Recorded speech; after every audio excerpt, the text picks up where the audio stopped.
नमस्कार,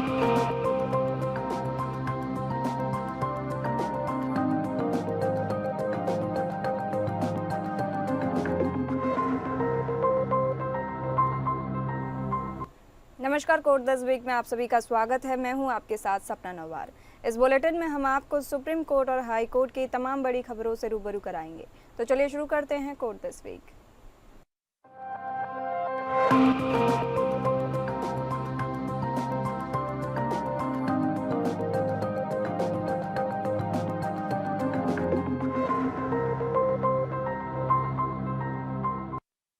supreme court ने air India के विमान हादसे की जांच को लेकर बड़ा कदम उठाया है। कोर्ट ने कहा कि वह इस बात की जांच करेगी कि क्या विमान हादसे की जांच निष्पक्ष और पारदर्शी तरीके से की जा रही है। यह फैसला अहमदाबाद में 12 जून को हुए एयर इंडिया के विमान हादसे के बाद आया, जिसमें 260 लोगों की मौत हो गई थी। सुप्रीम कोर्ट ने कहा कि प्रारंभिक जांच रिपोर्ट में पायलट की गलती की बात कहना दुर्भाग्यपूर्ण है। कोर्ट ने कहा कि जांच पूरी होने तक किसी भी नतीजे पर पहुंचना सही नहीं होगा।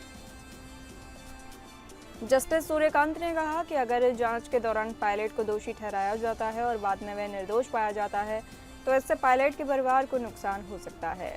याचिका में दावा किया गया है कि एयर इंडिया बोइंग 787-8 ड्रीमलाइनर में निर्माण संबंधी त्रुटियों और अंतर्राष्ट्रीय स्तर पर अनुशंसित निरीक्षणों को पूरा न करने संबंधी महत्वपूर्ण विवरणों का खुलासा नहीं किया गया है। इसमें यह भी कहा गया है कि अगर मानव त्रुटि को दोषी ठहराया जाता है जबकि विमान में यांत्रिक कमजोरियों के दस्तावेजी सबूत हैं, तो इससे हवाई दुर्घटना की जांच की विश्वसनीयता प्रभावित हो सकती है। ऐसा दृष्टिकोण न केवल जनता को गुमराह करता है बल्कि दुर्घटना जांच के मूल उद्देश्य को भी कमजोर करता है, जो प्रणालीगत खामियों को उजागर करना और उनकी पुनरावृत्ति को रोकना है।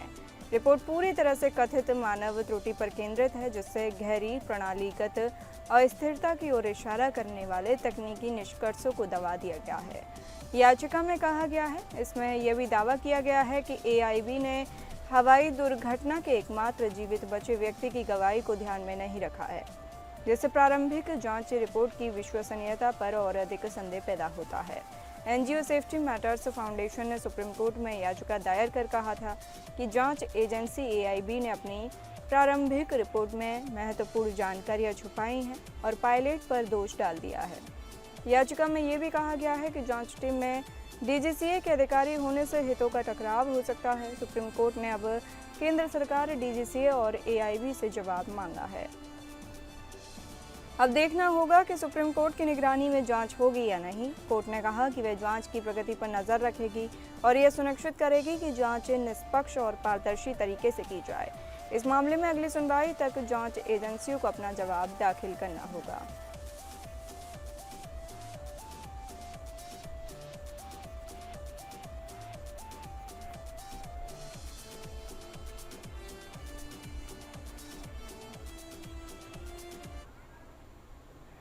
सुप्रीम कोर्ट ने मध्य प्रदेश में 2022 के सिविल जज भर्ती प्रक्रिया को बिना 3 साल की प्रैक्टिस या 70% एलएलबी अंकों की शर्तों के आगे बढ़ने की अनुमति दे दी है। कोर्ट ने कहा कि भर्ती प्रक्रिया बिना संशोधित नियमों के लागू की जाएगी। मध्य प्रदेश हाई कोर्ट ने 13 जून 2024 को दिए अपने आदेश में उन उम्मीदवारों को बाहर करने का निर्देश दिया था जो प्रारंभिक परीक्षा में सफल हुए थे लेकिन संशोधित भर्ती नियमों के अनुसार अयोग्य पाए गए थे।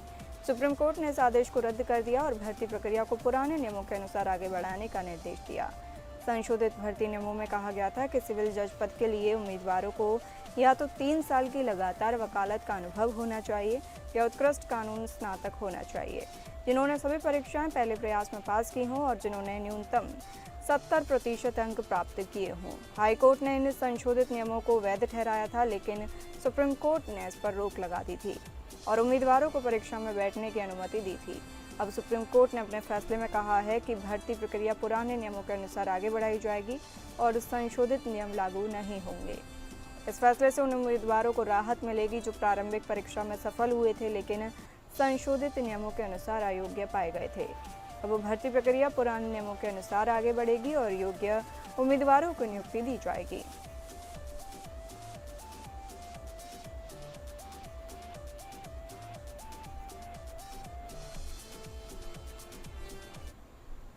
सुप्रीम कोर्ट ने एक महत्वपूर्ण निर्णय में बार काउंसिल को जनवरी 2026 तक चुनाव कराने का निर्देश दिया है। कोर्ट ने कहा है कि रोल वेरिफिकेशन चुनाव को स्थगित करने का कारण नहीं हो सकता है। सुप्रीम कोर्ट में एक याचिका दायर की गई थी जिसमें बार काउंसिल ऑफ इंडिया के नियम 32 को चुनौती दी गई थी। इस नियम के तहत बीसीआई राज्य बार काउंसिलों के सदस्यों के कार्यकाल को बढ़ा सकती है।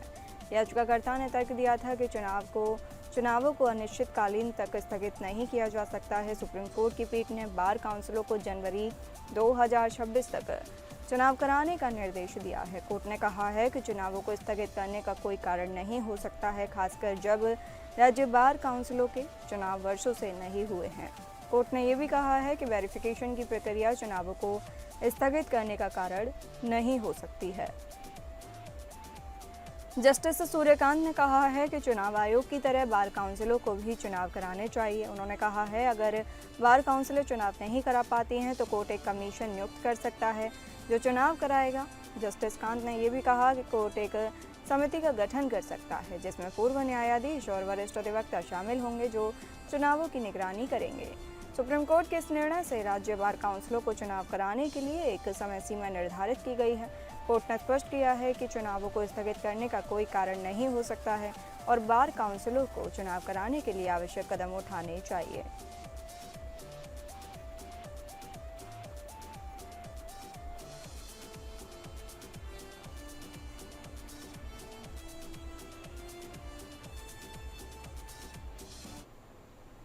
कर्नाटक हाईकोर्ट ने पूर्व सांसद प्रज्वल रेवन्ना की याचिका खारिज कर दी है जिसमें उन्होंने अपने खिलाफ दर्ज 2 बलात्कार मामलों को दूसरे ट्रायल कोर्ट में स्थानांतरित करने की मांग की थी। Justice MI. अरुण ने कहा कि ट्रायल जज द्वारा पहले मामले में दोषी ठहराए जाने से यह नहीं माना जा सकता कि वे रेवन्ना के खिलाफ पक्षपाती हैं। रेवन्ना के वकील ने तर्क दिया था कि ट्रायल जज ने अपने फैसले में रेवन्ना और उनके वकील की आलोचना की थी, जिससे यह आशंका पैदा होती है कि क्या रेवन्ना को शेष मामलों में निष्पक्ष सुनवाई मिल पाएगी। हालांकि हाईकोर्ट ने कहा कि ट्रायल जज की टिप्पणियां कठोर लग सकती हैं, लेकिन इससे पक्षपात नहीं माना जा सकता। कोर्ट ने यह भी कहा कि ट्रायल जज द्वारा सबूतों की गलत व्याख्या से संबंधित मुद्दों को फैसले के खिलाफ अपील में उठाया जा सकता है और यह मामले को स्थानांतरित करने का आधार नहीं हो सकता। हाईकोर्ट ने ट्रायल कोर्ट को निर्देश दिया कि वह मामले के तथ्यों और गुण दोष के आधार पर निर्णय ले, न कि रेवन्ना द्वारा दायर याचिकाओं से प्रभावित होकर। प्रज्वल रेवन्ना पूर्व प्रधानमंत्री एच.डी. देवेगौड़ा के पोते को अगस्त में एक बलात्कार मामले में दोषी ठहराया गया था और आजीवन कारावास की सजा सुनाई गई थी। उनके खिलाफ 4 मामले दर्ज हैं, जिनमें से 2 मामलों को स्थानांतरित करने की याचिका हाईकोर्ट ने खारिज कर दी है। रेवन्ना पर आरोप है कि उन्होंने कई महिलाओं का यौन उत्पीड़न किया और उनकी अश्लील वीडियो रिकॉर्ड की। महत्वपूर्ण बिंदु है हाईकोर्ट का निर्णय। ट्रायल जज के खिलाफ पक्षपात का आरोप साबित नहीं हुआ। ट्रायल कोर्ट को निर्देश मामले के तथ्यों और गुण दोष के आधार पर निर्णय लेने का निर्देश। रेवन्ना की सजा अगस्त में एक बलात्कार मामले में आजीवन कारावास की सजा सुनाई गई थी।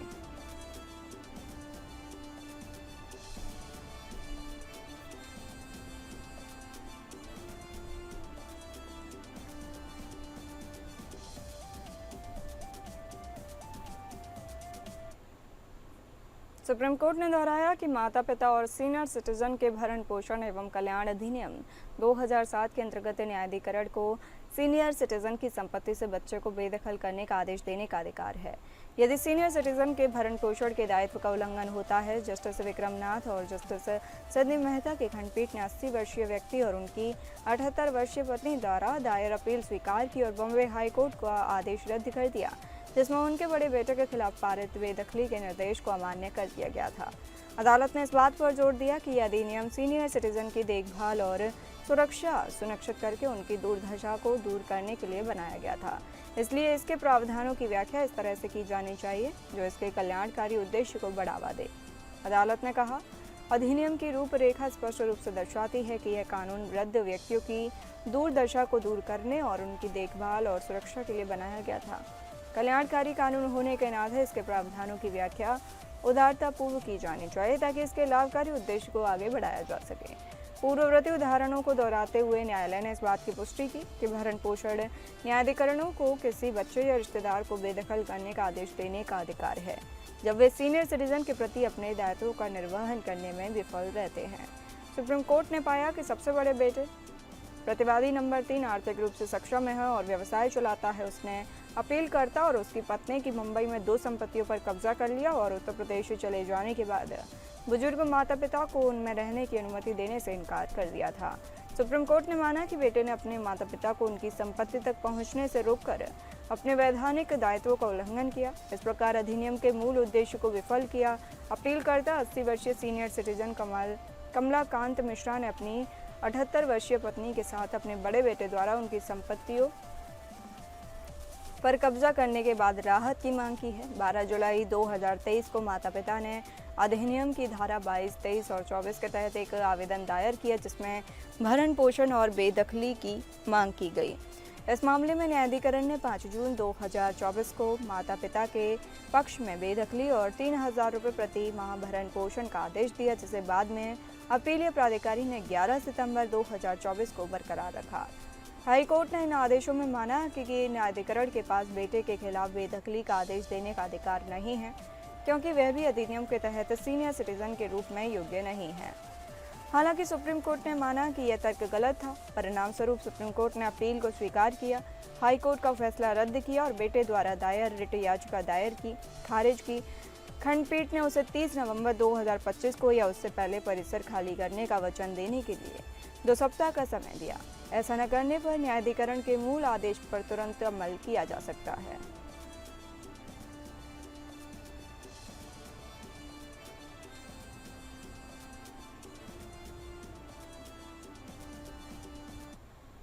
दिल्ली हाई कोर्ट ने पूर्व आम आदमी पार्टी पार्षद ताहिर हुसैन को इंटेलिजेंस ब्यूरो अधिकारी अंकित शर्मा की हत्या के मामले में जमानत देने से इनकार कर दिया है। न्यायमूर्ति नीना बंसल कृष्णा ने हुसैन की जमानत याचिका खारिज करते हुए कहा कि इस मामले में उन्हें जमानत नहीं दी जा सकती। अंकित शर्मा की हत्या फरवरी 2020 में उत्तर पूर्वी दिल्ली में हुए दंगों के दौरान हुई थी। दिल्ली पुलिस की जांच में पाया गया कि शर्मा को एक भीड़ ने निशाना बनाया था, जिसने उन्हें जाफराबाद में एक घर में घसीट लिया था। पुलिस ने ताहिर हुसैन सहित कई लोगों को इस मामले में आरोपी बनाया है। दिल्ली की कड़कड़डूमा अदालत ने मार्च 2023 में ताहिर हुसैन और 10 अन्य के खिलाफ हत्या के आरोप तय किए थे। अतिरिक्त सत्र न्यायाधीश पुलत्स्य प्रमाशुरा ने कहा था कि सबूतों के अनुसार ताहिर हुसैन ने हिंदुओं को मारने के लिए उकसाया था और भीड़ को हिंदुओं को न छोड़ने के लिए कहा था। कोर्ट ने कहा कि हुसैन और अन्य पर भारतीय दंड संहिता की धाराओं 147, 148, 153A, 302 और 120 के बी के तहत मुकदमा चलाया जाएगा। दिल्ली पुलिस ने ताहिर हुसैन की जमानती याचिका का विरोध करते हुए कहा था कि वह एक प्रभावशाली व्यक्ति हैं और अगर उसे जमानत दी जाती है तो वह गवाहों को प्रभावित कर सकता है। हुसैन ने अपनी जमानती याचिका में तर्क दिया था कि वह 5 साल से अधिक समय से जेल में है और अन्य आरोपियों को जमानत मिल चुकी है, लेकिन कोर्ट ने उनकी दलीलों को खारिज कर दिया।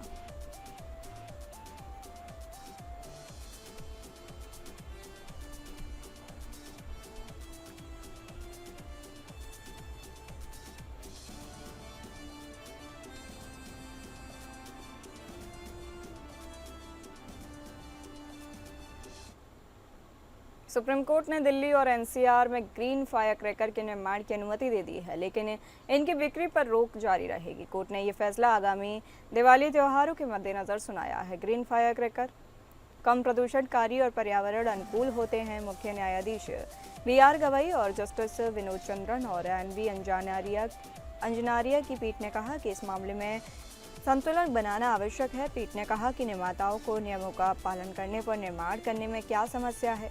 चरम आदेश समस्याएं पैदा करेंगे, उन्हें निर्माण करने दें और NCR में बिक्री पर रोक जारी रहेगी।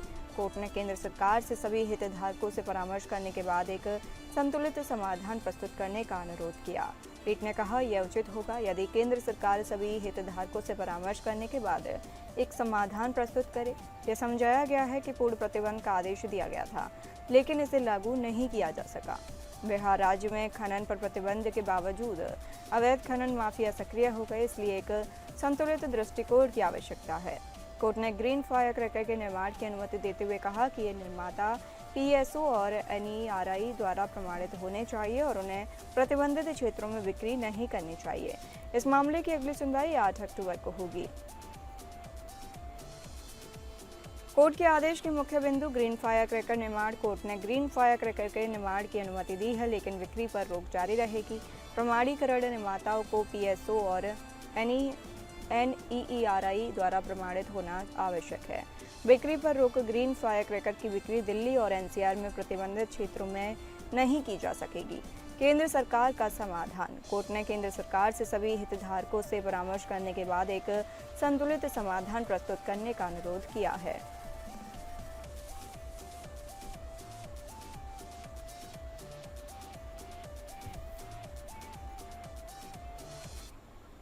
सुप्रीम कोर्ट ने Bhushan power and steel limited के लिए JSW स्टील लिमिटेड की समाधान योजना बरकरार रखी और BPSL के पूर्व प्रवर्तकों और कुछ लेनदारों द्वारा उठाई गई आपत्तियों को खारिज कर दिया। Chief justice BR Gavai, justice SC Sharma और जस्टिस के विनोद चंद्रन की पीठ ने मई में 2 जजों की पीठ द्वारा दिए गए उस फैसले को वापस लेने के बाद समाधान योजना के खिलाफ अपीलों पर फिर से सुनवाई की, जिसमें समाधान योजना को अमान्य घोषित कर दिया और BPSL के परिसमापन का आदेश दिया था। चीफ जस्टिस गवई द्वारा लिखे गए फैसले में कहा गया कि पीड़ित व्यक्ति शब्द के व्यापक अर्थ को देखते हुए पूर्व प्रवर्तकों के पास एनक्लेड के फैसले को चुनौती देने का अधिकार है। हालांकि गुण दोष के आधार पर अदालत ने एनक्लेड के उस फैसले को बरकरार रखा जिसमें समाधान योजना को मंजूरी दी गई। अदालत ने कहा कि कार्यान्वयन में देरी समाधान योजना को अमान्य घोषित करने का एकमात्र कारण नहीं हो सकती। अदालत ने माना कि देरी कई अन्य कारणों से हुई, जिनमें धन शोधन निवारण अधिनियम के तहत कार्यवाही भी शामिल है। अपीलकर्ताओं के आचरण की भी आलोचना की गई और कहा गया कि वे समाधान प्रक्रिया को रोकने का प्रयास कर रहे हैं। अदालत ने यह भी कहा कि ऋणदाताओं की समिति द्वारा अपनाई गई व्यावसायिक समझदारी को प्राथमिकता दी जानी चाहिए और उसमें हल्के में हस्तक्षेप नहीं किया जाना चाहिए। अदालत ने कहा कि सफल समाधान आवेदक ने कॉरपोरेट देनदार को पुनर्जीवित और आधुनिक बनाने के लिए भारी राशि का निवेश किया। अदालत ने कहा कि SRA ने एक घाटे में चल रही इकाई को लाभदायक उद्यम में बदल दिया है। इसके लिए JSW को दंडित नहीं किया जा सकता।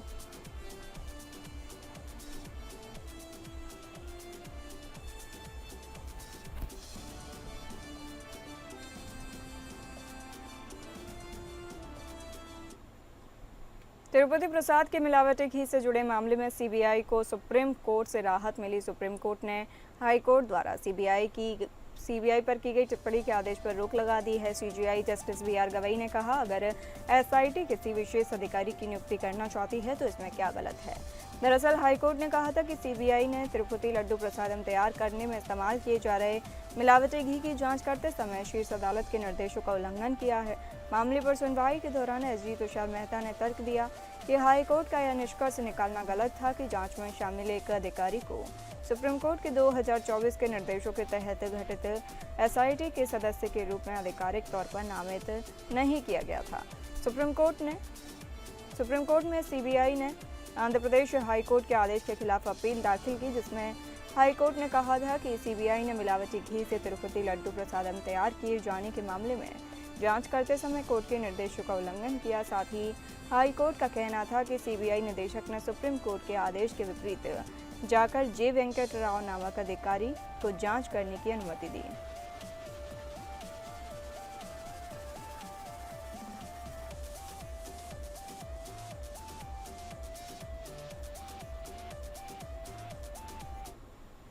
फिलहाल इस बुलेटिन में इतना ही। नमस्कार।